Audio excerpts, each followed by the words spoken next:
iftar အချိန်မှာဒူအာတော်ရဲ့ကပူဖြစ်တယ်ဟာဒီစ်မှာရှိအဲ့တော့ iftar အချိန်ဆိုအဆာပြည့်နဲ့မဂရစ်ကိုပြောတာမဟုတ်အဲ့ဒီအတရားဟိုမှာဝိုင်းလူရမှာလေဝိုင်းလူရမှာရဲ့အတုံးကြီးတာရွေးရမှာရဲ့ပကံကြီးတာရွေးရမှာရဲ့အတုံးများတာရွေးရမှာအဲ့တရားကလည်းပွဲရများတယ်အဲ့ဒီအချိန်ကဒူအာကပူဖြစ်တာတစ်နှစ်လုံးအခုဟာဒီစ်မှာရှိတာကရမ်ဇန်လအတတိတ iftar အချိန်ဆိုတာအဇန်ဆိုတဲ့မော်ဒင်ကအလ္လာဟူအက္ဘာဆိုပထမဦးဆုံးလုကမှာပတ်သက်တဲ့ထက်အဲ့တော့ဟာဒီစ်မှာလည်းရှိတယ်အလ္လာဟ်ကတဲ့ရိုဇာထားတဲ့လူကိုပျော်ရွှင်မှုနှစ်ခုပေးတယ်ပျော်ရွှင်မှုတစ်ခုကပါလေအင်တာဖစ်တရီ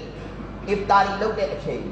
အဲ့တော့အဲ့ဒီပထမဦးဆုံးထဲတဲ့ဘစ်မင်လာနဲ့အတူကြိုက်တဲ့သူဟာတစ်ခုတောင်းချက်ချင်းကဘူးဖြစ်အလ္လာဟ်ဘေးပရ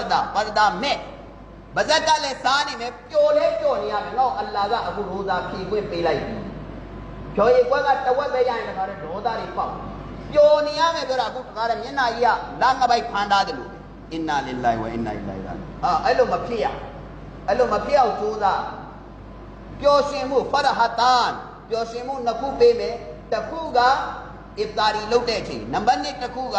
အီဒ်ုလ်ဖီတရ်နေ့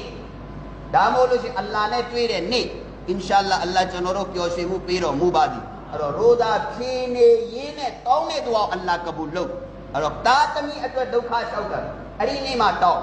မောက်ကအခု30အလ်ဟမ်ဒူလ illah ဘလို့ကြီးတဲ့မောက်ကပြီးတာအကျိန်30ပေးလိုက်ရော့ဒွါကဘူဖြစ်မှာ